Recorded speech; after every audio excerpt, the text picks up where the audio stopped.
साथियों, पहले तो मैं उन वक्तागणों से माफी चाहूंगा जिनसे पहले मैंने समय मांगा, क्योंकि मुझे लग रहा था कि लोगों के जाने का समय हो रहा है और जो संदेश देने के लिए हम इतना दूर से चल करके यहाँ आए हैं, अगर वो संदेश लोगों तक नहीं पहुंचा तो आप लोगों के और हम लोगों के इस कार्यक्रम के आयोजन का कोई उद्देश्य नहीं रह जाता। इसलिए सबसे पहले तो मैं अनुरोध करूंगा, जो भी साथी खड़े हैं, हमारे प्रत्येक वक्ता यहाँ आकर कहते हैं कि हम लोगों को अनुशासित रहना है, इकट्ठा होना है, लेकिन बार बार अपील करने के बाद में भी लोग बैठना पसंद नहीं करते। तो मेरा अनुरोध है कि आप लोग पहले अपनी जगह पर बैठ जाएं और ध्यान से सुने कि क्या हमारे साथ हो रहा है, क्यों हमें आधी रात को इस प्रकार के कार्यक्रम आयोजित करने पड़ रहे हैं। आधी रात को हमें बैठ करके यहां सुनना और सुनाना पड़ता है। इसका मतलब है कि कहीं न कहीं हमारा समाज जो है वो समस्याग्रस्त है। तो ये समाज की समस्याएं क्यों है, इन समस्याओं को समझना और समस्याओं का समाधान करना, इसके लिए हम आधी रात को यहां पर बैठे हुए हैं।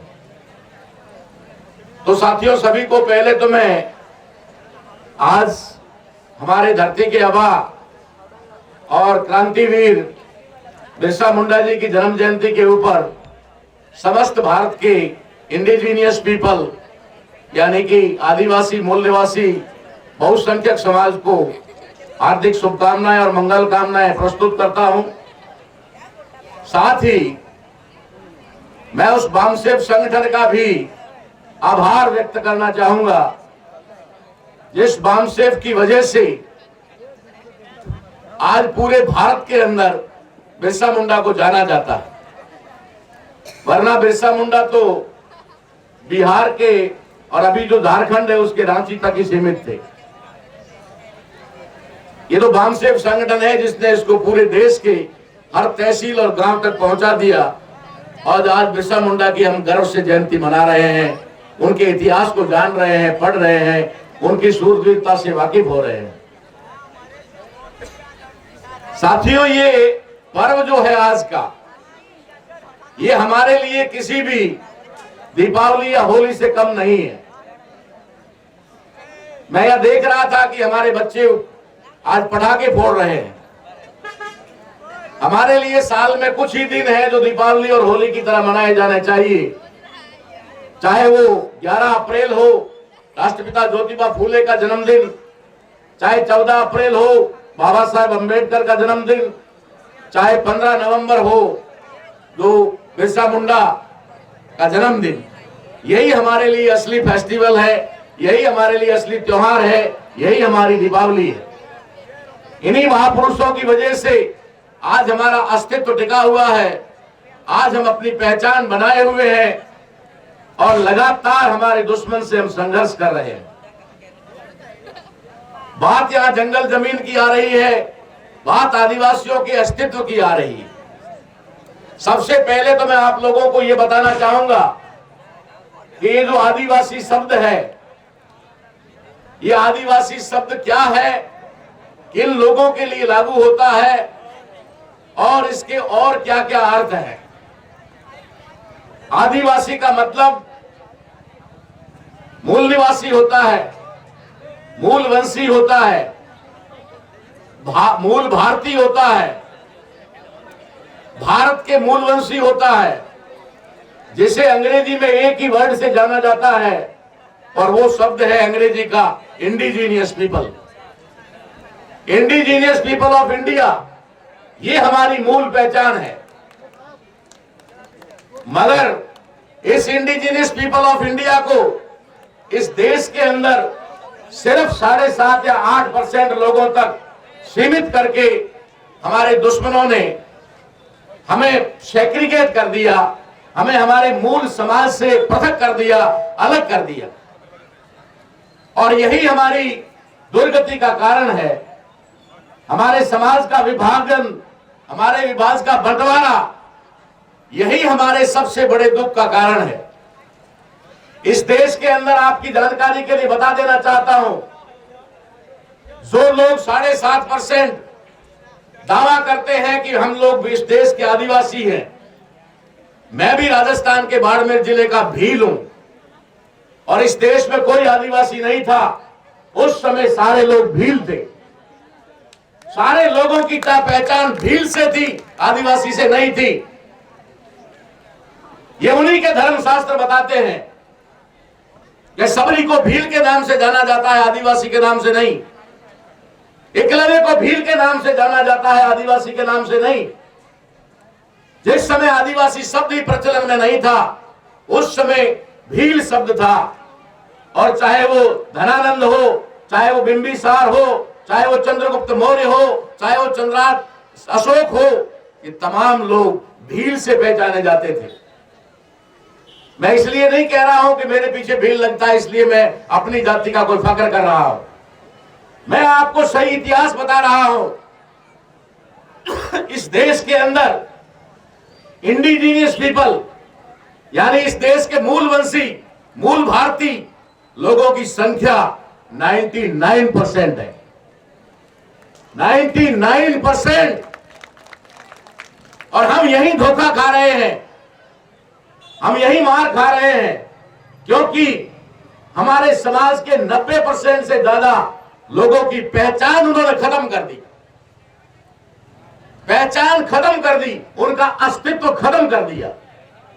आज जिन समस्याओं को लेकर के आप जूझ रहे हो, आज जिन समस्याओं को लेकर के ये कार्यक्रम आयोजित किया जा रहा है, आज जिन समस्याओं को लेकर के ये सारा का सारा कार्यकर्ताओं का हुजूम जो है पूरे देश भर में काम कर रहा है, इसके पीछे एकमात्र उद्देश्य है कि आदिवासियों का अस्तित्व बचे, आदिवासियों का अस्तित्व बचे। ये करने के लिए आप और हम लोग लगे हुए हैं। इसका मतलब है कि आदिवासियों का अस्तित्व खतरे में है। अब हमें समझना यह है, क्या आदिवासियों का अस्तित्व खतरे में है या आदिवासियों का अस्तित्व मिटा दिया गया? अगर 99% इस देश के मूल निवासी है, आदिवासी है, जिसे हम गैर आदिवासी शब्द से संबोधित करते हैं, जिसको हम लोग गैर आदिवासी कहते हैं, जिसको हम लोग नॉन इंडिजीनियस कहते हैं, उनकी संख्या भारत में सिर्फ 1% है। सिर्फ 1%। यही काम हमने किया है, यही खोज हमने की है। अगर हम 99% है तो हम क्यों 7% और 7.5% तक सीमित है? हम क्यों 8% से अंदर सीमित रह गए? और जो 7.5-8% बचे हुए हैं, उनका भी अस्तित्व खत्म करने का हमारा दुश्मन रात और दिन प्रयास कर रहा है। चाहे वो डैम के माध्यम से करे, चाहे वो इंडस्ट्री के माध्यम से करे, चाहे वो सड़कों के माध्यम से करे, चाहे और भी किसी प्रकार से आदिवासियों को बेदखल करके, विस्थापित करके, वहां से भगा करके उनके अस्तित्व को और उनकी पहचान को खत्म करने का जो सिलसिला जारी है, ये सिलसिला 2000 सालों से चल रहा है। अगर आप समझते होंगे कि इन सरकारों ने बनने के बाद में ये काम शुरू किया है, तो शायद आपकी भूल है, शायद आपके साथ धोखा है। 2000 सालों से आदिवासियों के अस्तित्व को खत्म करने का काम चालू है और उसी कार्यक्रम के तहत आज हमारे 90% आदिवासियों की पहचान खत्म कर दी गई। जिसे कभी शूद्र कह दिया, कभी अछूत कह दिया, कभी राक्षस कह दिया, कभी असुर कह दिया, कभी दैत्य कह दिया, कभी दानव कह दिया। आज बाबा साहब अंबेडकर की मेहरबानी से जिनको संगठित करके वर्गों में इकट्ठा किया, ऐसी जो पहचान हमारी है, ओबीसी यानी कि बख्शी वंश, पिछड़ा वर्ग, इसी के साथ शेड्यूल कास्ट यानी अनुसूचित जनजाति, और उसमें से जो धर्म परिवर्तित लोग हैं, ये सारे लोग आदिवासी हैं, मगर उनकी पहचान बदल दी गई, उनकी पहचान खत्म कर दी गई और इसलिए हम लोग सेग्रीगेट हो गए, हम उनसे अलग हो गए और अपने अस्तित्व की लड़ाई लड़ने के लिए तिलमिला रहे हैं, तड़प रहे हैं, जूझ रहे हैं। इसलिए हमको सबसे पहले तो यह समझना होगा कि ये समस्या हमारी नहीं है, ये समस्या हमारी उन पहचान खोए हुए आदिवासियों की भी है, जिनकी पहचान को बदल दिया गया, जिनको नया नाम दे दिया गया और आदिवासियों से अलग कर दिया गया, और ये बचे हुए आदिवासियों को एक तरफ कर दिया गया। हम लोग अच्छी तरह से समझ सकते हैं। अभी वकील साहब आपको बहुत बढ़िया तरीके से 5वीं अनुसूची के बारे में बता रहे थे, 6ठी अनुसूची के बारे में बता रहे थे, मगर एक समस्या हमारे लोगों की भी है, बस सुनाने का काम करते हैं, सुनने का नहीं करते। शायद अगर थोड़ा सुनकर जाते तो उनको अगले प्रोग्राम में और बेहतरीन जानकारी देने का मौका मिलता। हम लोग एकेडमिक एजुकेशन लेते हैं, हम लोग किताबों को पढ़ते हैं, संविधान को पढ़ते हैं, आर्टिकल और शेड्यूल हम बता देते हैं, हम उसके पीछे का भाव नहीं समझ पाते, हम उसके पीछे का जो उद्देश्य है वो नहीं समझ पाते। मीनिंग समझना अलग है और भाव को समझना अलग है। बाबा साहब अंबेडकर ने 5वीं और 6ठी अनुसूची क्यों बनाई, क्या जरूरत पड़ी बाबा साहब को ये करने की, और क्यों बाबा साहब अंबेडकर ने संविधान के अंदर इन लोगों के लिए आदिवासी शब्द का उपयोग नहीं किया। आज हमारा दुश्मन हमारे आदिवासियों में एक भ्रांति फैला रहा है और कह रहा है कि तुम्हारे मुखिया तो मुंडा थे, जयपाल सिंह मुंडा थे। जयपाल सिंह मुंडा चाहते थे कि संविधान में आदिवासी शब्द डाला जाए, लेकिन डॉक्टर अंबेडकर ने जानबूझ के नहीं डाला। हमारे दुश्मन ने उस समय भी हमारे लोगों को तैयार किया था। कुछ लोगों ने बाहर मांग उठाई थी कि हम आदिवासी हैं, इसलिए आदिवासी शब्द डालना चाहिए। इस बात को लेकर के जयपाल सिंह मुंडा और बाबा साहब अंबेडकर के बीच में एक लंबी वार्ता हुई। बाबा साहब अंबेडकर ने अपना उद्देश्य बताया कि मैं इस देश को गणतंत्रात्मक या फिर कह सकते हैं कि लोकतंत्रात्मक गणराज्य बनाना चाहता हूं। मैं डेमोक्रेटिक रिपब्लिक इस देश को बनाना चाहता हूं। इसके पीछे मेरा उद्देश्य है कि हजारों साल पहले जो हमारी गण व्यवस्था थी, इस देश की जो मूल व्यवस्था थी गण व्यवस्था, उस गण व्यवस्था को मैं देश में पुनर्स्थापित करना चाहता हूं। और अगर मैंने इन बचे हुए ट्राइब्स, जिनको मैं कहना चाह रहा हूं, जिनको मैं जनजाति कहना चाह रहा हूं, अगर इनके लिए आदिवासी शब्द डाल दिया तो बाकी के सारे लोग गैर आदिवासी हो जाएंगे, और अगर गैर आदिवासी हो जाएंगे तो ये गैर आदिवासी लोग इन आदिवासियों को कुचल डालेंगे। जानकारी के अभाव में ये भाई भाई आपस में लड़ बैठेंगे। इसलिए बाबा साहब अंबेडकर ने कहा कि मैं आदिवासी शब्द इसमें नहीं डाल सकता। मेरे पास में बीज बचा हुआ है। समझ सकते हैं बुद्धिजीवी लोग इस बात को, क्योंकि आपको इन मंचों पर जाकर के लोगों को समझाना है। भीड़ तो आती है, सुन करके चली जाती है, सुनना अच्छा नहीं लगता तो उठकर चली जाती है। हमारी जिम्मेदारी है कि कैसे समाज को गाइडलाइन देना है। बाबा साहब अंबेडकर ने कहा इस देश के अंदर जिनके लिए मैं 5वीं और 6ठी अनुसूची लिख रहा हूं, ये इस गण व्यवस्था का बीज है। समझना इस बात को, ये गण व्यवस्था का बीज है, और अगर बीज खत्म हो गया तो गण व्यवस्था बचने वाली नहीं है। मैं बीज को संजो कर रखना चाहता हूं, ताकि ये देश आगे चल करके जब लोकतंत्रात्मक गणराज्य बने, और लोकतंत्रात्मक गणराज्य जब बने तो बनाने के लिए बीज चाहिए, सीड चाहिए, और वो बीज ये है जिनको तुम आदिवासी कहकर खत्म करना चाहते हो। बाबा साहब अंबेडकर ने गण व्यवस्था को बचाने के लिए हमारे लिए अंग्रेजी में नाम डाला शेड्यूल्ड ट्राइब। शेड्यूल्ड ट्राइब, जिसको इन्होंने बाद में हिंदी में ट्रांसलेट किया और नाम रखा अनुसूचित जनजाति। तो इस देश के अंदर 90% आदिवासी हैं।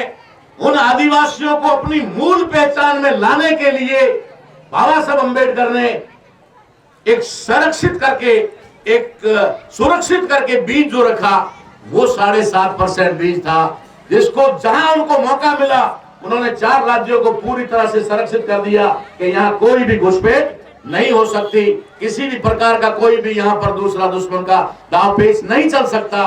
उन्होंने सुरक्षित कर दिया 6ठी अनुसूची में।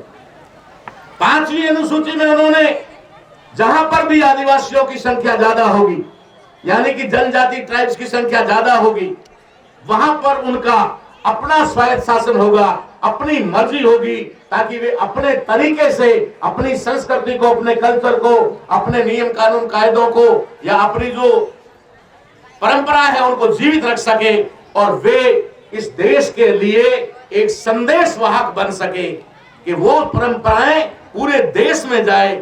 जब आज शेड्यूल कास्ट और शेड्यूल ट्राइब के लोग आपस में मिलते हैं तो शेड्यूल कास्ट शेड्यूल ट्राइब के नाम से जाने जाते हैं। बाबा साहब Ambedkar OBC, schedule caste, schedule tribe और माइनॉरिटी सबको एक पहचान देना चाहते थे, इसलिए उन्होंने ये संविधान में 5वीं और 6ठी अनुसूची का किया। ये हम जानते हैं नियम क्या है, कैसे है, कानून है, हम बता सकते हैं, लेकिन उसके पीछे क्या उद्देश्य था ये बहुत कम लोग जानते हैं।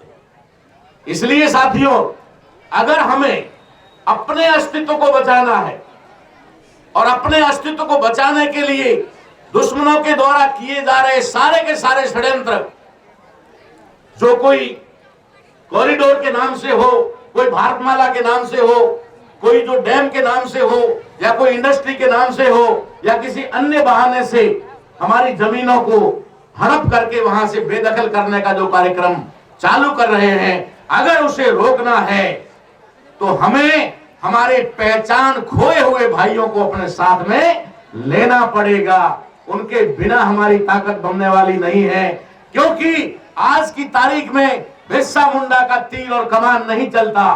आज की तारीख में अगर हम कहें तो भाले और बौछारें या तलवारें नहीं चलती।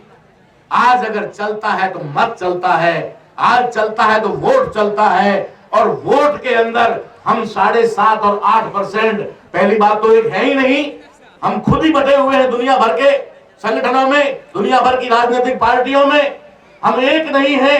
अगर हम बाई द वे सारे लोग एक हो भी गए, इकट्ठा हो भी गए, तब भी हम 7.5-8% कोई उनका बाल नहीं उखाड़ पाएंगे, कोई उनका नुकसान नहीं कर पाएंगे। वे अपनी मर्जी से जो करना है वो बेखौफ करते जाएंगे। इसलिए हमें अगर हमारी ताकत निर्माण करनी है तो पहचान बनाए हुए आदिवासियों को, पहचान बनाए हुए ट्राइब्स लोगों को, पहचान खोए हुए आदिवासियों के साथ अपना भाईचारा बनाना होगा, अपना उनके साथ में ताकत निर्माण करना होगा। जब ताकत निर्माण होगी, ऐसा नहीं है कि आदिवासी ही बटे हुए सारे लोग, शेड्यूल कास्ट के लोग भी संगठनों में बटे हुए, शेड्यूल कास्ट के लोग भी राजनीतिक पार्टियों में बटे हुए हैं, वे भी जातियों में बटे हुए हैं। मगर जो बटे हुए हैं, थोड़े उनमें से, थोड़े ओबीसी बख्शी वंश में से, थोड़े हमारे में से अगर एक होंगे तो एक ताकत निर्माण होगी, और वो ताकत अगर निर्माण हुई तो हमारा मकसद जो है वो पूरा होगा। हम लोगों की सबसे बड़ी कमजोरी क्या है? हमें अगर मंच मिल जाए और भाषण देने का मौका मिल जाए, फिर तो अपना पूरा ज्ञान झाड़ के ही रहते हैं और सोचते हैं कि बस मौका मिले तो भी 2-4 घंटे और। लेकिन मैं समझता हूं कि ऐसे भाषण समाज के अंदर बिल्कुल ही कोई काम नहीं करते जब तक हम अपनी समस्याओं का समाधान करने लायक नहीं बनते। आज हम कोस रहे हैं मंचों पे आकर के कि सरकारें ऐसा कर रही है, सरकारें वैसा कर रही है, सरकार हमारे हक अधिकार नहीं दे रही है, सरकार हम, ठीक है, सामने खड़ी करो सरकार को, गोली मार दो या उठाओ धनुष बाण और छलनी कर दो सरकार को। अरे सरकार कोई वस्तु है?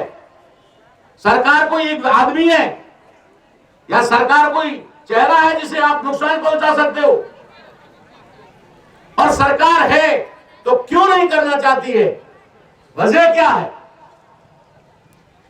हम लोग अभी तक सरकारों तक पहुंचे, हम लोग अभी तक कांग्रेस और बीजेपी तक पहुंचे, हम लोग, कुछ लोग समझदार जो है वो आरएसएस तक पहुंच गए, लेकिन अभी भी हम असली दुश्मन तक नहीं पहुंचे हैं, अभी भी हम दुश्मन तक नहीं पहुंचे हैं। और जब तक हम दुश्मन तक नहीं पहुंचते, हम दुश्मन का बाल भी बांका नहीं कर सकते। हमें पता ही नहीं है दुश्मन कौन है, मारेंगे किसको भाई, मारेंगे किसको? तो फिर हम क्या करते हैं, हम डुप्लीकेट दुश्मन खड़ा कर देते हैं। SC ST मिलकर OBC को कर देते हैं, SC ST OBC तीनों मिलकर मुसलमान को दुश्मन खड़ा कर देते हैं। ये हो रहा है ना, क्यों हो रहा है? क्योंकि असली दुश्मन का हमें पता नहीं है। और जब तक हमें असली दुश्मन का पता नहीं चलेगा, हमारी लड़ाई कभी विजयी हो ही नहीं सकती। चाहे आप कितनी जयंतियां मना लो, चाहे कितने भाषण दे दो, कुछ भी कर दो, अगर दुश्मन को आइडेंटिफाई नहीं करोगे, तब तक आप दुश्मन से लड़ नहीं सकते। और जब तक दुश्मन से लड़ नहीं सकते, तो उससे जीतोगे क्या? इसलिए दुश्मन की पहचान होनी चाहिए। बहुत सारे लोग सरकारों को दोष देते देते, कांग्रेस बीजेपी पार्टी को दोष देते देते RSS तक पहुंच जाते हैं। लेकिन हमारे उन लोगों को या तो बोलने के अंदर हिम्मत नहीं है, कलेजा नहीं है, या फिर मौत से डरते हैं, या कोई मजबूरी है, या अपने आप को और अपने परिवार को और अपने लालच को बचाना है। कहीं ना कहीं कोई मजबूरी है, इसलिए वो जानते हुए भी दुश्मन को सामने नहीं ला रहे। हम लोग खुले में दुश्मन को सामने ला रहे, और सामने ही नहीं ला रहे, ललकार रहे, चैलेंज दे रहे हैं, अगर तेरे में दम है तो आजा। अब हम लड़ने को तैयार है, अब हम दो हाथ करने को तैयार है, क्योंकि हमें मालूम है हम 99% है, हम 99% है। कितना है? 99%। तो वो कितना हुआ? वो 1% हुआ ना। हमको 99 में 97% नहीं चाहिए। अगर हम 2% भी हो गए ना, तो वो 1% और हम 2%, जीतेगा कौन? लेकिन उसे आइडेंटिफाई करना पड़ेगा, उसे एक्सपोज करना पड़ेगा, उसे सामने लाना होगा। जिस बामसेब की बात हम कर रहे हैं, बामसेब के संस्थापक DK खापर्डे साहब कहते थे कि दुश्मन कभी सामने आने वाला नहीं है, और जब तक सामने नहीं आएगा, हम ये लड़ाई जीत नहीं सकते। तो लोगों ने पूछा कि वो सामने आएगा नहीं और आए बिना जीत नहीं सकते, तो फिर करना क्या है? तब उन्होंने कहा था कि वो सामने आने वाला नहीं है, उसका गिरेबान पकड़ करके सामने लाना पड़ेगा, उसका गिरेबान पकड़ के सामने लाना पड़ेगा। आज बामसेब ने आपके दुश्मन को सामने लाकर खड़ा कर दिया। अभी तक तो एक बात थी जिसके अंदर लोग समझते थे कि शायद ये लोग पता नहीं कैसे कह रहे हैं। अभी तक ब्राह्मण का मामला चल रहा था कि ब्राह्मण ऐसा कर रहा, ब्राह्मण वैसा कर रहा है। जहां पर भी समस्या है वह कांग्रेस और बीजेपी है, और कांग्रेस और बीजेपी दोनों की दोनों ब्राह्मणों की पार्टी।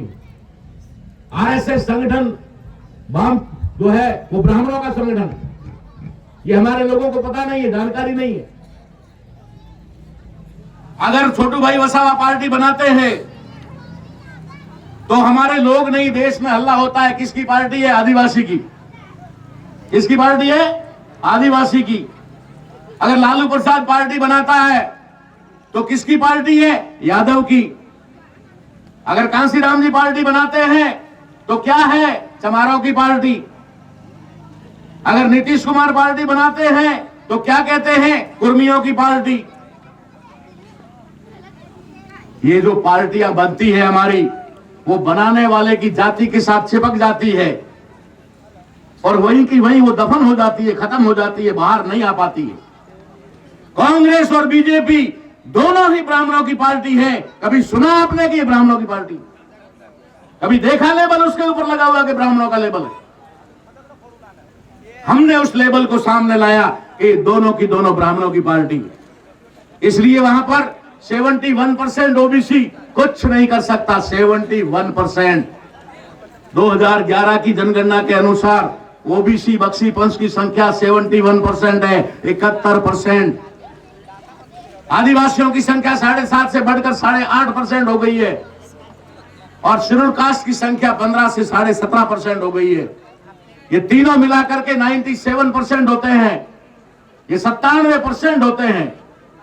97% लोग जब टिकट की लाइन में खड़े होते हैं तो आपको समझना चाहिए कि वहां पर वजूद किसका है, वहां वर्चस्व किसका है। अगर हमारे 71% ओबीसी, 8.5% आदिवासी और 17.5% शेड्यूल कास्ट के लोग अपनी रिजर्व सीटों के लिए भी टिकट लेने के लिए लाइन में खड़े होते हैं, तो आप अंदाजा लगाओ टिकट देने वाला कौन है, तो पीछे बचता कौन है, वही 3%। और 3% में भी 2 का कोई वजूद नहीं, 2% का कोई वजूद नहीं, क्षत्रिय का कोई वजूद नहीं, वैश्य का कोई वजूद नहीं। 1% जो डिसीजन मेकर होता है। हमें लड़ना 1% से है और हम लोग 99% सिर्फ हल्ला ही कर रहे हैं, सिर्फ हल्ला कर रहे हैं। क्यों हल्ला कर रहे हैं? क्योंकि हमें लड़ना ही नहीं आता, हमारे पास लड़ने का तरीका ही नहीं है, इसलिए हम हल्ला कर रहे हैं। हमने अकेले ने या हमारे संगठन के लोगों ने नाक में दम कर रखे है। अभी तक तो ब्राह्मण था, हमने सोचा ये ब्राह्मण है क्या भाई, थोड़ा इसका भी तो पोस्टमार्टम किया जाए। ब्राह्मण क्षत्रिय वैश्य उसने बना दिया, सारा सिस्टम लागू कर दिया, लेकिन ये ब्राह्मण है कौन? और इसको विदेशी विदेशी कहा जाता है, तो ये विदेशी है तो विदेशी में भी कोई बात होगी।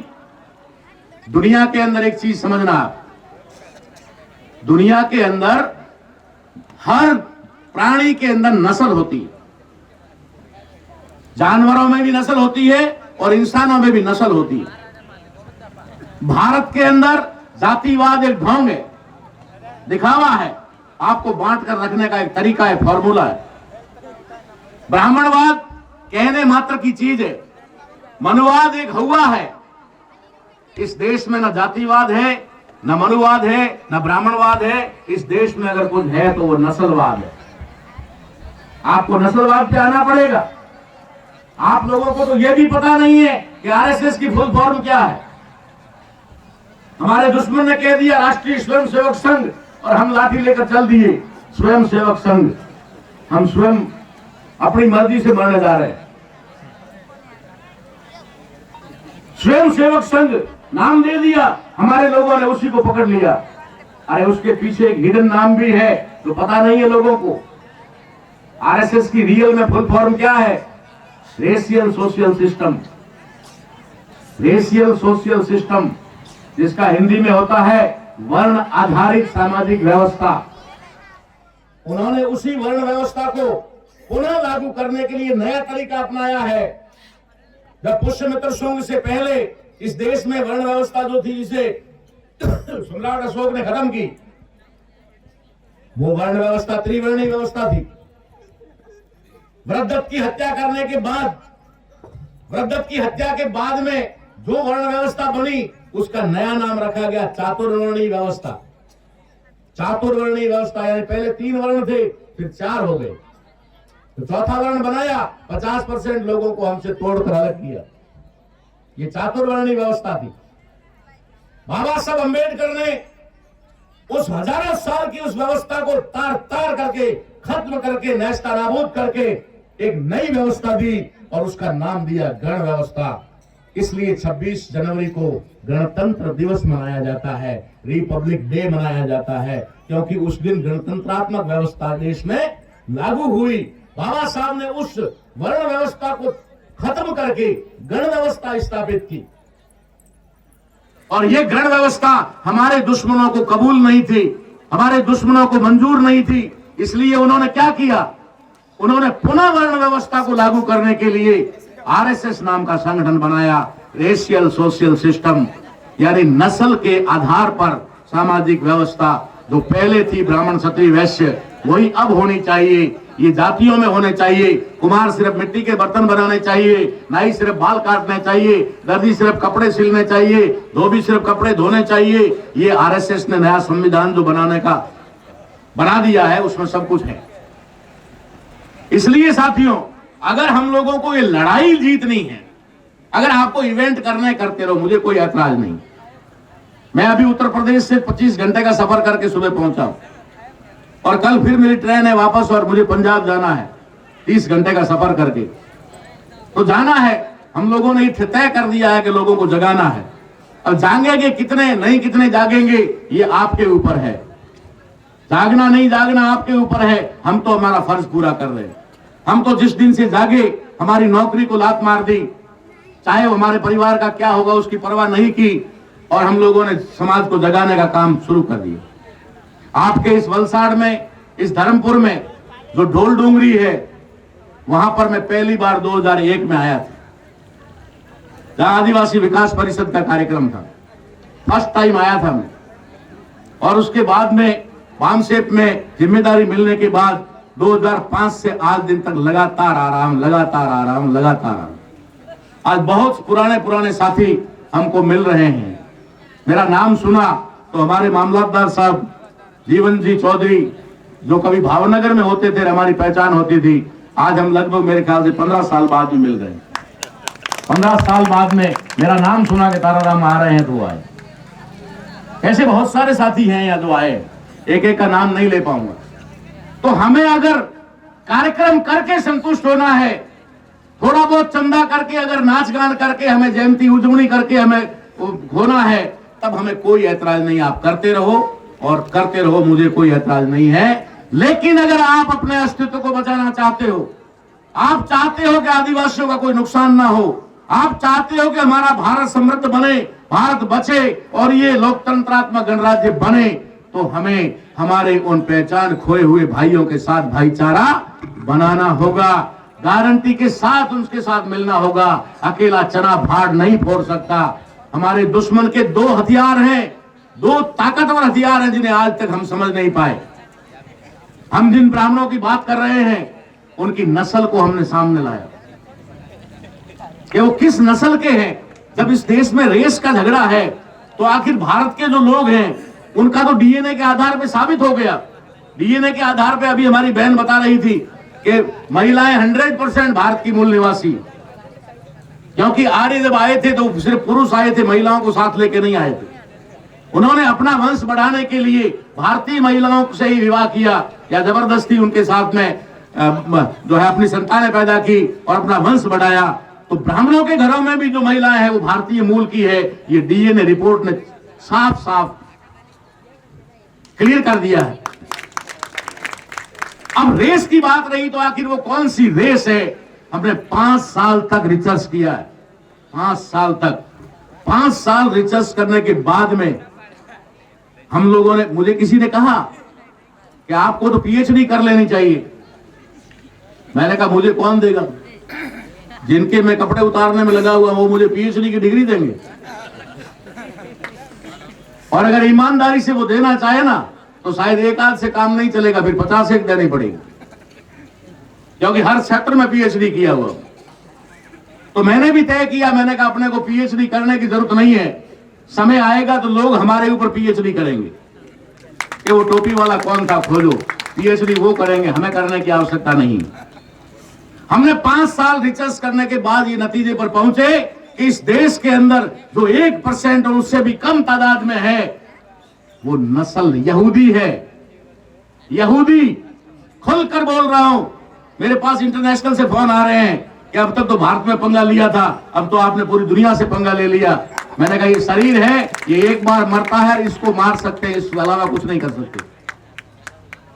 ये शरीर एक बार मरेगा, एक्सीडेंट से मरेगा, बीमारी से मरेगा, कहीं डूब कर मर जाएगा, मरेगा एक ही बार।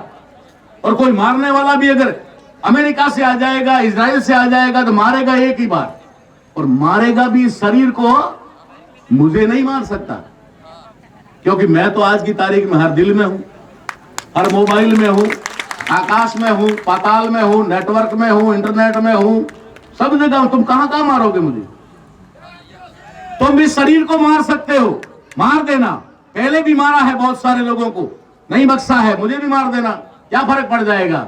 लेकिन मैं मेरे समाज को, असली दुश्मन को सामने लाकर खड़ा करके जाऊंगा। मैंने कहा है भारत के अंदर ये यहूदी लोग हैं। और आपकी जानकारी के लिए बता दूं कि ये यहूदी, पूरी दुनिया में रिसर्च हुआ है कि यहूदी जहां भी जाता है ना, वहां तबाही और बर्बादी करता है।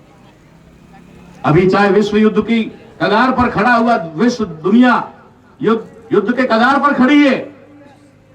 ये तो ठीक है, कुछ देश समझदार हैं जो उसमें इन्वॉल्व नहीं हो रहे हैं। भारत लपक लपक करके मुंह खोल रहा है, लपक लपक करके इजराइल को बचाना है, इजराइल को बचाना। अरे पहले अपने वालों को तो बचा ले। तेरे देश में जो भूख से मर रहे हैं उनको तो बचा ले। तेरे देश के अंदर जो हाल हो रहा है उसको तो सुधार ले, फिर लपकना उधर की तरफ जाकर के इजराइल को बचाना है। लेकिन आपको पता नहीं है इस बात के, इसलिए मैं बता देना चाहता हूं कि जब हिटलर चुन चुन करके मार रहा था ना, ये यहूदियों को पूरी दुनिया से चुन चुन कर ला करके गैस चैम्बर में डाल रहा था ना, उस समय भारत के अंदर रहने वाले इन यहूदियों को, जिन्होंने कभी आर्य कहा, जिन्होंने ब्राह्मण कहा, जिन्होंने कभी देव कहा, कभी अपने आप को पता नहीं क्या क्या सुर कहा, अपनी पहचान छुपाने के लिए नाना प्रकार के जो प्रयास किए ना, उनको पता है कि अगर हिटलर को पता चला कि भारत में भी यहूदी रहते हैं तो हमें भी उठाकर ले जाएगा और चैम्बर में डाल देगा। इसलिए भारत के अंदर रहने वाले इन तथाकथित ब्राह्मणों ने यानी यहूदियों ने अपने आप को सरेंडर किया और हिटलर का सिंबल अपनाया, हिटलर का टोपी अपनाया, हिटलर का नेकर अपनाया और कहा हम तो तेरे वाले हैं। बचने के लिए, हिटलर से बचने के लिए भारत के ब्राह्मणों ने आरएसएस का जो ड्रेस कोड है ये हिटलर का ड्रेस कोड है। ये जो स्वास्थ्य का चिन्ह है ये हिटलर का चिन्ह है। बचने के लिए, क्योंकि उनको मालूम था ये मार देगा। बाद में पूरी दुनिया के लोगों ने सोचा कि हिटलर ने क्यों मारा, क्यों पर सवाल खड़ा हुआ। तब सामने आई बात कि ये यहूदी जहां भी जाते हैं वहां तबाही और बर्बादी करते हैं, क्योंकि इनके अंदर एकमात्र कमी है जिसे वो अपना गुण मानते हैं। वो कहते हैं हम दुनिया में सबसे श्रेष्ठ हैं, हम दुनिया में सबसे श्रेष्ठ हैं। वो अपनी श्रेष्ठता को बरकरार रखने के लिए, अपनी श्रेष्ठता को कायम रखने के लिए जो भी आता है उसे कुचल देते हैं, जो भी आता है उसे कुचल देते हैं। और जो कुचला जाता है वो पीड़ित होता है, वो शोषित होता है। तो जो कुचलने वाला है वो हमने उसको एक्सपोज कर दिया, पूरी दुनिया के सामने खोल के रख दिया। अभी तो पूरी दुनिया के देश भी कहीं ना कहीं हमारी आवाज चली जाती है और चली गई है, तो वहां के लोगों ने भी कह दिया है कि अब तो इजराइल का हिसाब होने दो। क्योंकि पूरी दुनिया के लोगों ने 1948 के अंदर जब यहूदी, किसी ने भी जब मामला गया ना, भाई चूहा क्या काम करता है, चूहा तो काटने काम करेगा ना।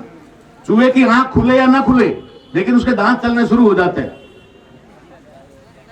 तो लोगों को पता चला कि एक यहूदी भी हमारे देश में रह गया तो हमारा सत्यानाश कर देगा। इसलिए उन्होंने क्या किया कि उठो भाई, जाओ तुम्हारे देश में जाओ, तुम्हारे बाप दादाओं का था ना वो बनी इजराइल, यरूशलेम, वहां जाओ, तुम्हारी व्यवस्था करते हैं। पूरी दुनिया के लोगों ने यहूदियों को उठा करके इजराइल के, जो आज इजराइल है ये 48 में बना है, भारत 47 में आजाद हुआ, ये देश बाद में बना। बनाने का उद्देश्य था सारे यहूदियों को एक जगह इकट्ठा करना। लेकिन जो पिंजरा देश दुनिया के देशों ने बनाया था इन चूहों के लिए, वो उस पिंजरे को तोड़ करके एक एक करके निकल गए। कोई अमेरिका चला गया, कोई और कहीं चला गया, सब जगह जाकर के कोई इस्लाम में चला गया, कोई क्रिश्चियन में चला गया, कोई मुस्लिम में चला गया। धर्म परिवर्तित करके उन लोगों ने सब जगह कब्जा जमा लिया और आज ये पूरी दुनिया को तबाह कर रहे हैं। तो ये बात जब हमारे उनके विरोधी लोगों को पता लगती है तो ये हमास कभी सामने आता है, कभी कोई आता है। अभी जो कुछ भी चल रहा है आपके सामने। इसलिए साथियों, दो ही बातें, दुश्मन के दो हथियार और हमारे दो उसके जवाब देने के हथियार बताकर अपनी बात समाप्त करता हूं। उनके हथियार, पहला हथियार और घातक हथियार घुसपैठ। वो तुम्हारे बीच में कब आएगा, किस रूप में आएगा, तुम्हें पता नहीं चलेगा। बहुत ही गरीब बनकर आएगा, बहुत लाचार बन के आएगा, आपका हितैषी बन के आएगा, आपका बहुत ज्यादा जो है दोस्त बन के आएगा। यह है उसकी घुसपैठ, पहला हथियार। दूसरा हथियार क्या है उसका? दूसरा हथियार है विभाजन, बंटवारा। अंदर घुसो और तोड़ो। अगर इतना बड़ा कार्यक्रम हो गया ऐसे शायद 8-10 प्रोग्राम पहले भी हो गए, उनमें मैं आया था। अब उनको पता लग जाएगा कि नीलेश निकुलिया और उनकी टीम जो है ये कुछ ज्यादा ही काम करने लगी है, तो कब आएगा आपके बीच में और आपको कान में एक डाल के चला जाएगा, अरे ये नीलेश भाई सब वाहवाही ले रहे हैं, नीलेश भाई मन संचालन कर रहे हैं, नीलेश भाई वो कर रहे हैं, तुम्हारे में योग्यता नहीं है क्या? तुम देखो पीछे वाली कुर्सी पर बैठते हो, ठीक है ना। दूसरे दिन टकराव शुरू, 1 के 2, 2 के 4, ये विभाजन उसका दूसरा हथियार है। अपना विभाजन कभी होने मत देना। कोई भी व्यक्ति अगर आपको आकर ये कहे कि फला आदमी आपके विरोध में कुछ कह रहा था, आपके खिलाफ कुछ कह रहा था, उसकी बात को मत सुनना, उसकी बात को मत मानना। सीधे उस आदमी के पास जाकर के पूछना कि भाई साहब आपने मेरे बारे में कुछ बोला था? वो बोलेगा नहीं बोला था। अरे वो कह रहा था, फलाना पंडित कह रहा था, चल दोनों पंडित के पास। फिर पंडित को पकड़ो और फिर उसकी, क्योंकि वो आपके बीच में विभाजन चाहता है। विभाजन उसका दूसरा हथियार है। हमारा क्या हथियार होना चाहिए? हमारा हथियार सिर्फ और सिर्फ, पहला हथियार दुश्मन की पहचान कर लो। ये आपकी 90% लड़ाई पूरी। ना आपको लड़ना है, न तीर कमान लगे चलाने हैं, न तलवारें चलानी है, न बंदूकें चलानी है, न नक्सलवादी बनना है, न उग्रवादी बनना है, न आतंकवादी बनना है, कुछ नहीं बनना है। सिर्फ पहचान कर लो, ओ अच्छा यहूदी, ठीक, बस हो गया, इतना हो गया। फिर दूसरा काम क्या है? जब आपने पहचान लिया कि ये है, वही है, वायरस है, ठीक है ना। जब वायरस का पता लग जाए तो फिर आपको क्या करना है मालूम है? फिर दूसरा काम करना। दूसरा काम क्या है? उसको मान सम्मान, दान और मतदान, 4 चीजें देना बंद कर दो। 4 चीज बंद कर दो बस, और कुछ भी नहीं करना आपको। ना उससे लड़ना है, ना लाठी मारनी, ना गाली देनी है, ना बुरा कहना, ना भला कहना। पहला आइडेंटिफाई कर लो, पहचान लो। दूसरा, उसको मान सम्मान, दान और मतदान। एक तो आपको पता लग जाएगा कि सामने ब्राह्मण है, ब्राह्मण की पार्टी है, या ब्राह्मण इसको हैंडलिंग कर रहा है, या ब्राह्मण या सलाहकार है, उसको साइड में कर दो। इस पार्टी से हमारा कोई लेना देना नहीं भाई, किनारे। उसको मतदान नहीं करना, और ब्राह्मण को स्पेशल तो करना ही नहीं है, बिल्कुल नहीं करना है। दान मत दो, दान पर तो पलता है। जब दान नहीं दोगे तो भूखे मर जाएगा अपने आप, और आपके खेत में आएगा, काम है क्या कुछ? पूछने आएगा। दान देना बंद कर दो। और मान सम्मान क्या होता है? हम जब उसको मान देते पंडित जी, ठीक है, तो फिर पंडित जी आपके यहां आते हैं तो फिर आसन पे बिठाते हैं, थोड़ा ऊपर बिठाते हैं अपने से। फिर आसन जी के बाद में फिर वो बन जाते हैं सलाहकार जी, ठीक है। और हम भी उसको सौंप देते हैं। कल हमारे भाइयों में लड़ाई हो गई थी, तो पंडित जी थोड़ा फैसला कर दो ना। अब पंडित क्या फैसला करेगा? क्या फैसला करेगा? लड़ाना है, काम करेगा ना। तो उसकी सलाह लेना बंद कर दो, उसको दान मान सम्मान मतदान देना बंद कर दो, और पहचान कर लो, आपकी समस्या का समाधान हो जाएगा। आपको कुछ भी नहीं करना पड़ेगा। है क्या जो वो कर लेगा यार? है क्या? अगर तुम इकट्ठे होकर के फूंक मार दोगे तो पता नहीं इजराइल में जाके पढ़ेंगे, अगले देश में जाके पढ़ेंगे, ये ठिकाना नहीं रहेगा कहां है ये। ऐसे ही चैलेंज कर रहा हूं, ऐसे ही। और कोई मेरे साथ गनमैन नहीं है, कोई सुरक्षा नहीं है, कोई वाई और जेड वाली सुरक्षा नहीं है, और ना कोई प्राइवेट वाले हैं जो सफारी पहन के रहते हैं ना साथ में डोलों वाले, कोई नहीं है। सुबह अकेला आया था ना बेटा घर पे, अकेला ही सफर करता हूं। मार देना यार, जिस दिन तू मुझे मारेगा ना, मेरी लड़ाई उसी दिन सफल हो जाएगी। क्योंकि ये जो मरे हुए लोग हैं ना, इनमें जान उसी दिन आएगी जिस दिन मैं मरूंगा। मैं जब तक जिंदा हूं तो ये सब क्या सोच रहे हैं? लड़ रहा है ना, ये लड़ रहा है, लड़ता रहेगा।